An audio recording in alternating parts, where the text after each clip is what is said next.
सामन्तवाद, साम्राज्यवाद र निरङ्कुशताबाट देशलाई मुक्त गरी नेपाल र आम नेपाली जनतालाई पूर्ण रूपमा स्वतन्त्र बनाउने र समृद्धिको शिखरमा पुर्याउने लक्ष्य प्राप्तिका लागि आफ्नो सम्पूर्ण जीवन समर्पित गर्ने राजनेता हुनुहुन्छ मदन भण्डारी। जननेता मदन भण्डारीले आफ्नो जीवनको महत्त्वपूर्ण समय अग्रगामी सामाजिक परिवर्तनको सिद्धान्त, विचार र कार्यक्रमहरूको प्रतिपादन, व्यवस्थापन र कार्यान्वयनमा सक्रिय पार्नुभयो। नेपाल कम्युनिस्ट पार्टी पुष्पलाल समूहको क्रान्तिकारी सांस्कृतिक संघको केन्द्रीय सदस्यबाट 2028 सालमा सक्रिय राजनीतिक जीवन सुरु गर्नुभएका जननेता भण्डारीले विक्रम सम्वत 2029 सालमा सोही समूहबाट कम्युनिस्ट पार्टी सदस्यता प्राप्त गर्नुभयो।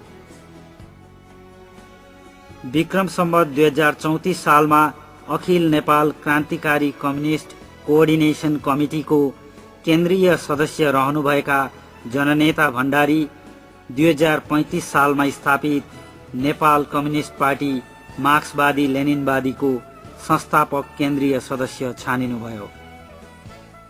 जननेता भण्डारीले पार्टीभित्र आफ्नो सोच, विचार र वस्तुस्थितिको मूल्याङ्कन स्पष्ट व्याख्यासहित राख्न थाल्नुभयो।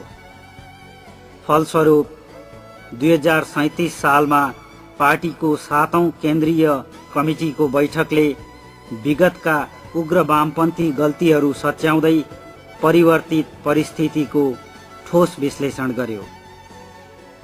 प्रतिक्रियावादी पञ्चायती व्यवस्थालाई पल्टाउन तत्कालीन अवस्थामा जनआन्दोलन र जनसंगठन निर्माणको कामलाई प्राथमिकता दिएर अघि बढ्ने निर्णय पार्टीले गर्यो। वर्गशत्रु खतम नीति र सशस्त्र संघर्षका निम्ति बनाइएका गोरिल्ला दल र क्रान्तिकारी संरचना हटाई जनतालाई जनसंगठनहरूमा संगठित गर्ने कार्यनीति पार्टीले अघि सार्यो। पार्टीभित्रका महत्त्वपूर्ण सवालहरूमा पैदा भएका वैचारिक विवादहरूमा उहाँको सक्रिय सहभागिता रहँदै आयो।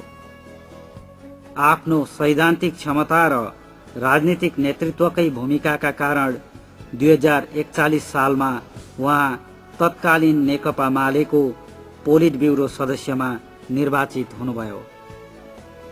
नेपाली कम्युनिस्ट आन्दोलनभित्र मदन भण्डारीले आधारभूत वर्गका जनताबीच क्रान्तिकारी धारलाई स्थापित गर्दै दक्षिणपन्थी, अवसरवादी र बुर्जुवा कार्यशैली विरोधी संघर्षलाई दृढतापूर्वक अघि बढाउनुभयो।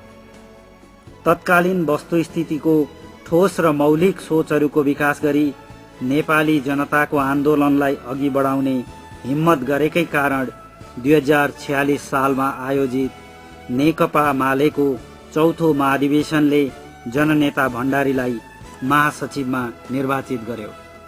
मदन भण्डारी महासचिव भएपछि उहाँले इतिहासमा कहिल्यै एकताबद्ध हुन नसकेका वामपन्थी शक्तिहरूलाई गोलबन्द गर्दै प्रजातन्त्रको पुनर्बहालीका निम्ति संयुक्त वाम मोर्चा गठन गर्न अग्रणी भूमिका खेल्नुभयो। 20 को दशकदेखि विभाजित भएको कम्युनिस्ट आन्दोलन यसो भन्न सकिन्छ कि 2046 साल माघ 2 गते जति बेला संयुक्त वाम मोर्चा बन्यो तबसम्म थुप्रै कार्यनीतिक, रणनीतिक, सैद्धान्तिक विचार भिन्नताको कारणले अलग अलग चलिरहेको थियो र संयुक्त वाम मोर्चा निर्माण भएपछि निरङ्कुश तन्त्र र निर्दलीय पञ्चायती व्यवस्थाको विरुद्ध संयुक्त आन्दोलन गर्ने सन्दर्भमा कम्युनिस्ट समूहहरूले एकीकृत भएर काम गर्दै आए।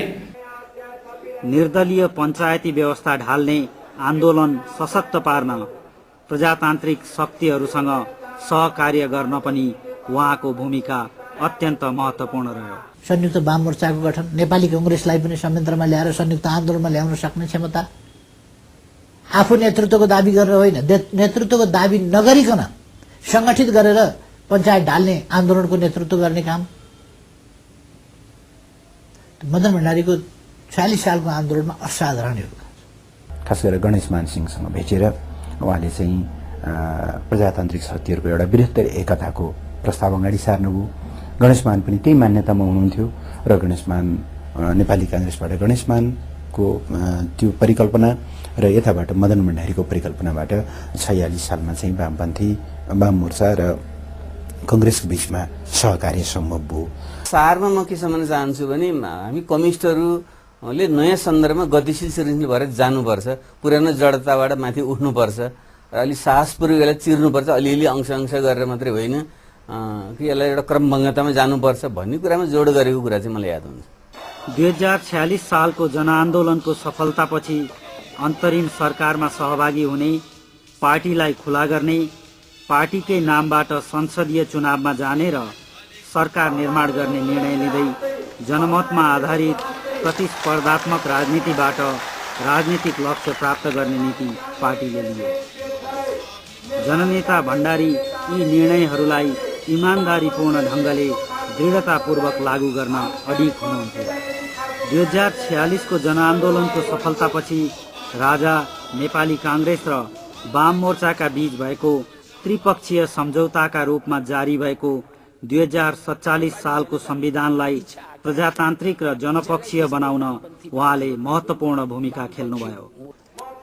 जननेता भण्डारीले पार्टीका तर्फबाट प्रस्तुत गर्नुभएको 27 सूत्रीय सुझावहरू संविधानमा नसमेटिएका कारण संविधान जारी भएपछि त्यसलाई पार्टीले आलोचनात्मक समर्थन गर्यो।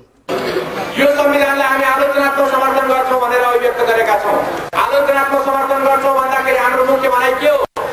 हाम्रो भनाइ के हो भने यो संविधानमा जुन प्रजातान्त्रिक अधिकारका प्रावधानहरू राखिएको छ तिनीहरूलाई आर्थिक रूपमा समर्थन गर्नुपर्छ र तिनीहरूलाई प्रयोग गर्दै अगाडि बढ्नुपर्छ। दोस्रो, यो संविधानमा केही यस्ता धाराहरू राखिएका छन् जो उपयुक्त छैनन्। त्यसबेला उठाइएका असहमतिका मुद्दाहरू संविधानमा उल्लेख गर्न देशले करिब 1.5 दशक कुर्नु पर्यो। 2062-63 को जनआन्दोलनको सफलतापछि जारी अन्तरिम संविधानमा त्यसबेला उठाइएका आलोचनाका प्राय मुद्दाहरू समेटिएका छन्। जननेता भण्डारीले सधैँ वामपन्थी शक्तिहरू बीचको एकतामा जोड दिनुभयो। फलस्वरूप 2047 पुस महिनामा नेकपा माले र नेकपा मार्क्सवादी बीच पार्टी एकीकरण भई नेकपा एकीकृत मार्क्सवादी लेनिनवादी नामाकरण गरियो। नयाँ एकीकृत पार्टीको अध्यक्षमा मनमोहन अधिकारी र उहाँ महासचिव रहनुभयो। कम्युनिस्ट पार्टी भनेको जो हो नि त्यसको चाहिँ युनिटीको जो पक्ष त्यसमा समान कार्यक्रम, समान विचारधारा, समान सिद्धान्त र समान अनुशासन र ऐतिहासिक दृष्टिकोणले पनि के भने नि एउटा कन्टिन्युटी रहेको आधारमा मात्र एकता हुन सक्छ भन्ने दृष्टिकोणले हामीले दुईटै पार्टीको सेन्ट्रल कमिटीले बसेर एउटा बेसिस तयार, क्राइटेरिया तयार गरेको छ। नेकपा मार्क्सवादी र नेकपा मालेको एकताको एउटा मुख्य पहलकर्ता र त्यसको चाहिँ परिकल्पनाकार मदन भण्डारी हुनुहुन्थ्यो, जुन एकताले एकातिर मनमोहन अधिकारी जस्ता कम्युनिस्ट आन्दोलनका अग्रज शीर्ष धरोहर र त्यो एउटा अभिभावकको भूमिका खेल्ने पुस्ता र अर्कोतिर नेकपा मालेसँग रहेका अत्यन्त ऊर्जावान र गतिशील पुस्ता, त्यो गति र इतिहासको अनुभवी पंक्ति र ऊर्जाशील पंक्ति बीचको एउटा संयोजन निर्माण भयो र त्यसले नेकपा एमालेलाई एउटा नयाँ उचाइमा ल्याउने काम गर्यो। स्पष्ट विचारका सम्प्रेषक र प्रखर वक्ताका रूपमा स्थापित मदन भण्डारी 2048 सालको प्रतिनिधि सभाको निर्वाचनमा काठमाडौँका 2वटा क्षेत्रबाट निर्वाचित हुनुभयो र उहाँको पार्टी जनमतबाट दोस्रो ठूलो राजनीतिक शक्तिका रूपमा स्थापित भयो। विजय पश्चात मैले जस्तो अनुमान गरेको थिएँ मैले जनताप्रति कि राजधानीका जनता प्रजातन्त्रको निम्ति जनजीविकाका समस्याहरूलाई प्रगतिशील ढंगले समाधान गर्ने कुराको निम्ति र यो मुलुकको स्वाधीनता र स्वतन्त्रताको निम्ति मरिमेट्न तयार छन् भन्ने जस्तो मैले पूर्वानुमान गरेको थिएँ। त्यो कुरा यो विजयले पनि प्रमाणित गरिदिएको छ। जननेता भण्डारीले संसदभित्र जिम्मेवार प्रतिपक्षीको दलको सदस्य र पार्टीको महासचिवको रूपमा सशक्त र प्रभावकारी भूमिका निर्वाह गर्नुभयो। संसदभित्रको उहाँको भूमिका संसदलाई नयाँ उचाइ दिने, नयाँ गरिमा दिने, नयाँ दिशा दिने, नयाँ गति दिने, त्यस प्रकारको थियो। दुनियाँबाट कम्युनिस्ट समाप्त भए भन्ने हल्लाको यहाँ चलेको बेला सरकारको रवैया कस्तो हुँदो। तर त्यस रवैयामा पनि अडेर त्यसलाई धेरै भत्तिएर अगाडि बेठिक बाटोमा जान नदिन उहाँले महत्त्वपूर्ण भूमिका खेल्नुभयो। जति बेला उहाँले बोल्नुभयो सिङ्गो सदनको र सिङ्गो देशको ध्यान तान्नुभयो र उहाँले जनताका आवाजहरूलाई अत्यन्त दृढतापूर्वक तर आवश्यकता पर्दा कतिपय सन्दर्भमा लचिलोपन पनि प्रदर्शन गर्दै तर आधारभूत हितमा कहीँ कतै पनि सम्झौता नगर्ने गरी उहाँ अगाडि बढ्नुभयो। संसदमा प्रस्तुत हुँदाखेरि एउटा आधिकारिक धारणा एउटा दलको एउटा दर्शनको आइरहेको छ भने भान हुन्थ्यो। नीति र कार्यक्रमको विषय सरकारको नीति र कार्यक्रममा बहसमा उहाँ बोल्दाखेरि एउटा वैकल्पिक सरकारले दिने वैकल्पिक विचार हुन्छ त्यो अलिकति पनि नहिचकिचाइकन दुविधामा नरहिकन उहाँ स्पष्ट साथ राख्नुहुन्थ्यो। कुरोको पोइन्ट समातेर त्यसको चाहिँ डेप्थमा गएरै एउटा विचारको वैचारिक रूपबाटै उहाँले मदन भण्डारीले चाहिँ विचार प्रस्तुत गर्नुहुन्थ्यो। उहाँको प्रस्तुतिमा जुन एउटा मिठास सरसता हुन्थ्यो त्यसले गर्दाखेरि उहाँका प्रस्तुतिलाई निकै रोचक पनि बनाउँथ्यो। त्यस हिसाबले उहाँका ती प्रस्तुतिहरू हामीले एउटा राम्रोसँग अहिले पनि सम्झने हामी गर्छौँ र त्यसबाट प्रेरणा लिने पनि हामी काम गर्छौँ। राष्ट्रहितको रक्षा र सम्वर्धनका निम्ति संसदभित्र उहाँद्वारा व्यक्त देशभक्तिपूर्ण विचारले उहाँलाई राष्ट्रवादी नेताका रूपमा स्थापित गर्यो। राष्ट्रियताको हिसाबले उहाँ एउटा देशभक्त व्यक्तित्व हुनुहुन्थ्यो भन्ने मलाई लाग्छ। नेपाल जस्तो अर्धसामन्ती अर्धऔपनिवेश देशमा आन्तरिक रूपमा सामन्तवाद र बाह्य रूपमा साम्राज्यवादको विरुद्ध नलडेसम्म यहाँ क्रान्ति र मुक्ति सम्भव छैन भन्ने मान्यताले उहाँले दरसँग समात्नु भएको थियो भन्ने मलाई लाग्छ। त्यसैले विदेशी शक्तिहरूका दबावको सामने पनि नझुकिकन आफ्ना कुराहरू जुन साहसिक ढङ्गले उहाँ राख्नुहुन्थ्यो त्यो नै सायद कति बेला शङ्का गर्छन् उहाँको असामयिक निधनको कारण पो बन्यो कि भन्ने पक्ष पनि छ। खै त्यो त इतिहासले भोलि फैसला गर्ने कुरा हो। तैपनि उहाँको देशभक्तिमा प्रश्न चिन्ह उठाउने कुनै ठाउँ थिएन भन्ने मलाई लाग्छ। प्रतिपक्षी दलको एक जिम्मेवार नेताका रूपमा मदन भण्डारी जनजीविकाका सवालमा अत्यन्तै संवेदनशील हुनुहुन्थ्यो। अप्राकृतिक रूपमा बढेको महँगीलाई नियन्त्रण गर्न र आम जनतालाई राहत दिलाउन उहाँले संसदभित्र र बाहिर खेल्नु भएको भूमिका उल्लेखनीय रहेको छ। हो हामीलाई थाहा छ कि मुलुकमा आफूलाई चाहिने चिजहरू उत्पादन गर्ने त्यससँगको न त आधार बनिसकेको छ न त्यससँगको उत्पादन नै हुन सकेको। यसका बावजुद पनि आखिर बाहिरैबाट आयात गर्दाखेरि पनि त त्यसको एउटा केही प्राइस लिस्ट त हुँदो, बाहिरैबाट ल्याउँदा पनि त त्यसको परल मोल कति हो भन्ने कुरा त एउटा लिस्ट राखिदो, राख्न सकिदो, अनि ढुवानी कति लाग्छ भन्ने कुराको पनि हिसाब किताब गर्न सकिदो। र यदि बाहिरैबाट आयातित गर्दा पनि परल मोल यति छ, ढुवानीमा यति परेर व्यापारीलाई नाफा यति राखेर यो चिजको मूल्य दर यो हुनुपर्छ भनेर सरकारले किन तोक्न सक्दैन? खाना नपाइकन मान्छे बाँच्दैन। त्यसो हुँदाखेरि मान्छेलाई बाँच्न दिने कुरा यति मात्रै होइन कि उसलाई गोली नहानियोस्, यति मात्रै होइन कि उसलाई फाँसीमा नझुन्ड्याइयोस्, यो पनि हो कि उसको वास्तवमा जीविकोपार्जनको ग्यारेन्टी कसरी गर्ने हो, उसलाई बाँच्ने ग्यारेन्टी कसरी गर्ने हो।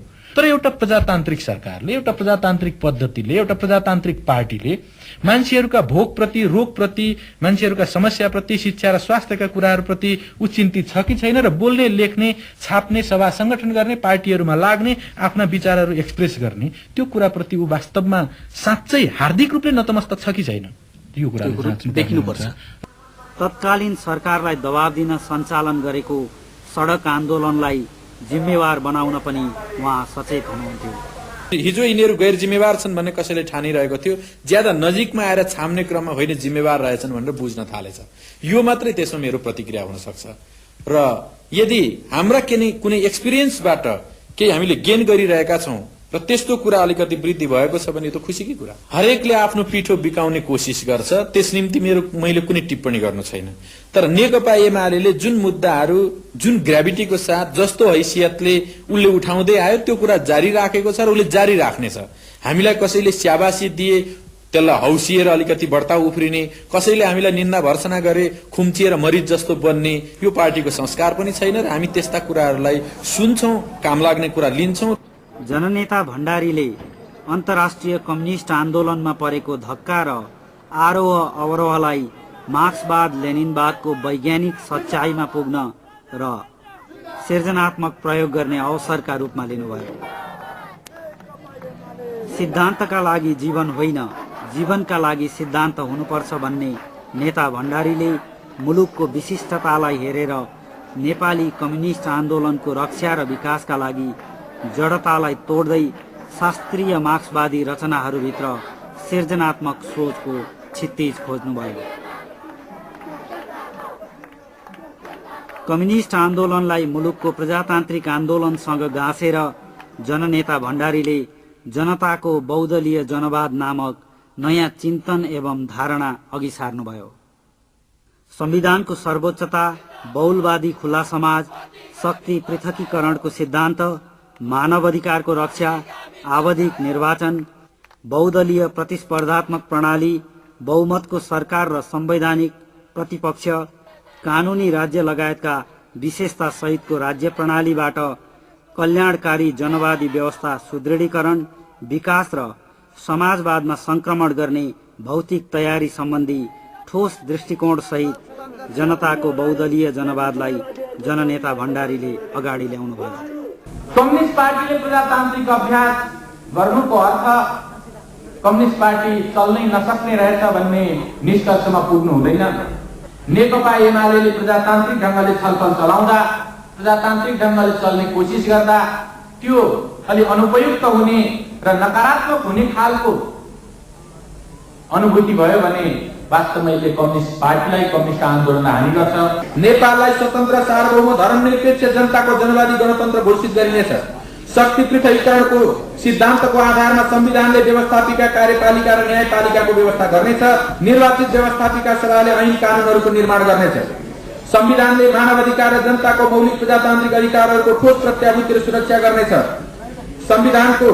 संविधान अनुरूप बहुलवादी खुला समाज कायम गरिनेछ। संविधानको सर्वोच्चताको आधारमा लोक कल्याणकारी संवैधानिक राज्य व्यवस्थाको स्थापना गरिनेछ। शासन प्रणाली संविधानको मर्यादाभित्र सबै राजनीतिक पार्टीहरूलाई राजकीय निकायहरूमा शान्तिपूर्ण ढंगले प्रतिस्पर्धा गर्ने स्वतन्त्रता रहनेछ। निश्चित समयमा स्वतन्त्र, निष्पक्ष र शान्तिपूर्ण रूपमा आवधिक आम निर्वाचन गर्ने प्रणाली कायम गरिनेछ। व्यवस्थापिका सभामा बहुमत प्राप्त राजनीतिक पार्टीले सरकार गठन गर्ने र अल्पमतले विपक्षको भूमिका खेल्ने संवैधानिक व्यवस्था कायम गरिनेछ। जनता र राष्ट्रलाई समृद्ध पार्न आर्थिक सशक्तिकरण पनि सँगसँगै प्राप्त गर्न नसके राजनीतिक लक्ष्य हासिल गर्न नसकिने कुरामा उहाँ स्पष्ट र सचेत हुनुहुन्थ्यो। प्राकृतिक स्रोत सम्पदामा हाम्रो देश धनी छ र जनताहरू इमानदार तथा परिश्रमी छन्।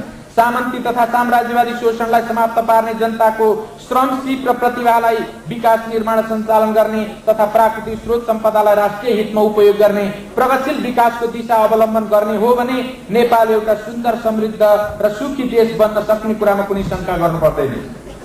जननेता भण्डारीले अघि सार्नु भएको जनताको बहुदलीय जनवादलाई नेकपा एमालेको 2049 सालमा सम्पन्न 5औं राष्ट्रिय महाधिवेशनले पार्टीको आधिकारिक कार्यक्रमका रूपमा स्वीकार गर्यो र उहाँ महासचिवमा पुनः निर्वाचित हुनुभयो।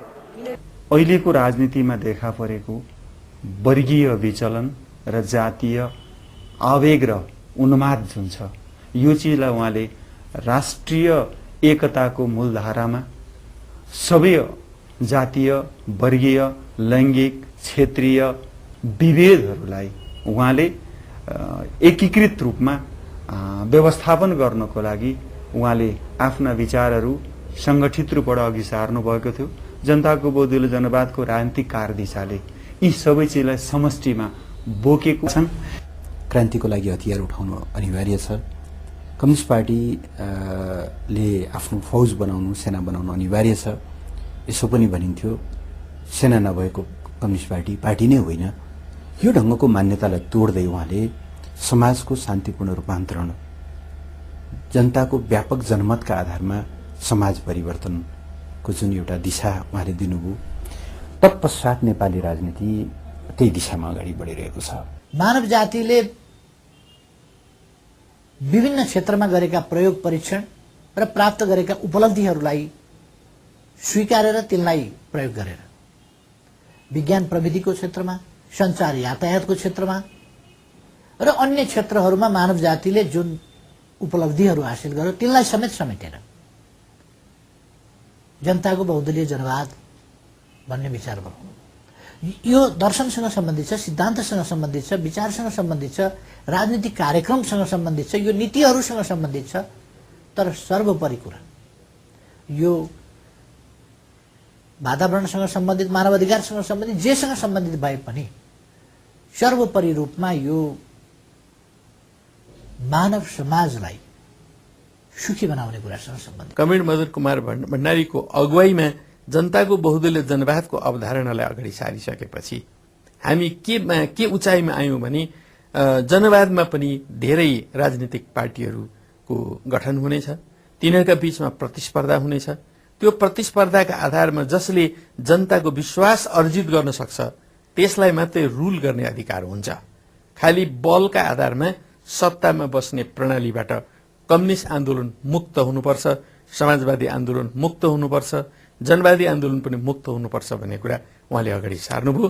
उहाँले अरू पनि वैचारिक, राजनीतिक, सैद्धान्तिक, संगठनात्मक, कार्यशैलीगत क्षेत्रमा पनि अनेक महत्वपूर्ण योगदानहरू दिनुभएको छ। तर तिनीहरूको सर्वोपरि कुरा भनेको जनताको बहुदलीय जनवाद सम्बन्धी अवधारणा हो।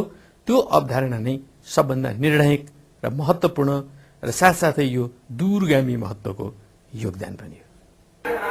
नेपाललाई स्वाधीन, स्वतन्त्र र समृद्ध राष्ट्रका रूपमा विकास गर्न विदेश नीतिका स्पष्ट आधारहरू हुनुपर्नेमा उहाँले जोड दिनुभएको थियो। हामीले आफ्नो नीति त पञ्चशीलका सिद्धान्तहरूको आधारमा हामी भारत, चीन लगायतका अरू सबै वैदेशिक मुलुकहरूसँग हामी सम्बन्ध राख्न चाहन्छौँ, मैत्रीपूर्ण ढंगले सम्बन्ध राख्न चाहन्छौँ। यो सिद्धान्तको रूपमा हामीले सुस्पष्ट रूपले अघि सारेको कुरा हो। र जहाँसम्म भारत र चीनको सवाल छ, दुईटै ठूला छिमेकी मुलुकहरूसँग परम्परागत ढंगको मैत्रीपूर्ण सम्बन्ध हामी कायम राख्न चाहन्छौँ। यसको साथसाथै भन्नै पर्ने कुरा के हो भने विगतमा जुन असमान र अपमानकारी ढंगका सन्धि सम्झौताहरू हाम्रो मुलुकसँग भएका छन् तिनीहरूको पुनरावलोकन गरेर असमानता र अपमानको पक्षलाई हटाएर हामी तिनीहरूको नवीकरण गर्ने पक्षमा छौँ। जननेता मदन भण्डारी नेपाली जनताको उन्मुक्ति र प्रजातान्त्रिक आन्दोलनका कुशल नेता, प्रखर वक्ता र अत्यन्तै प्रतिभावान मार्क्सवादी चिन्तक हुनुहुन्थ्यो। मदन भण्डारी अविचल र सम्झौता रहित एउटा गणतन्त्रवादी नेता हुनुहुन्थ्यो। यद्यपि 46 सालपछि हामीले तात्कालिक शक्ति सन्तुलनको आधारमा राजतन्त्र संवैधानिक भएर बस्छ भने ऊ संवैधानिक हुन्जेलसम्म राजतन्त्रसँग चाहिँ सँगै अगाडि बढ्न सकिन्छ भन्ने एउटा कार्यनीतिक मान्यता अगाडि सार्यौं। तर त्यसो भनिरहँदाखेरि पनि मदन भण्डारीले पल पलमा गणतन्त्रको पक्षमा आफ्नो मान्यता अगाडि सारिराख्नुभयो र राजतन्त्रले त्यो सम्झौता तोडेर अगाडि आउँदाको घडी जनताले विद्रोह गर्ने र जनता गणतन्त्रमा जान सक्ने मान्यतालाई उहाँले स्थापित गर्नुभयो। उहाँको आफ्नो धारणाप्रति यति दृढ हुनुहुन्थ्यो कि कसैले पनि आलोचना गर्यो अथवा कसैले पनि टिप्पणी गर्यो भने त्यसबाट विचलित भइँदैन भने उहाँमा आत्मविश्वास हो। त्यो आत्मविश्वासको घोतक थियो त्यो वैचारिक रूपले, दार्शनिक रूपले। र त्यो मलाई के लाग्छ भने नेपालका वर्तमानमा कम्युनिस्टहरूले त्यो विषयलाई लिएर जुन सृजनात्मक प्रयोग भएको छ र मदन भण्डारीले जुन योगदान गर्नुभएको छ त्यसमा देर सबेर सबै आउनु पर्दछ। नेपालका कम्युनिस्टहरू आउनुपर्छ। बहुदलीय जनवाद भने बहुदलीय बहुलवाद सहितको साम्यवाद त्यसलाई चाहिँ नि एउटा नयाँ रूप दिने काम मदन भण्डारीले गरे। त्यो एउटा यहाँको राजनीतिक इतिहासमा र वैचारिक इतिहासमा एउटा महत्त्वपूर्ण कन्ट्रिब्युसन हो मदन भण्डारीको। त्यो महत्त्वपूर्ण योगदान हो। अब नभएदेखि के हुन्थ्यो भने साम्यवादी पार्टी पनि, एमाले पार्टी पनि यो सैद्धान्तिक उस कठमुल्लापनको जङ्गलमा भड्किरहेको हुन्थ्यो अहिलेसम्म र नेपालले पनि दुःख पाइरहेको हुन्थ्यो अहिलेसम्म।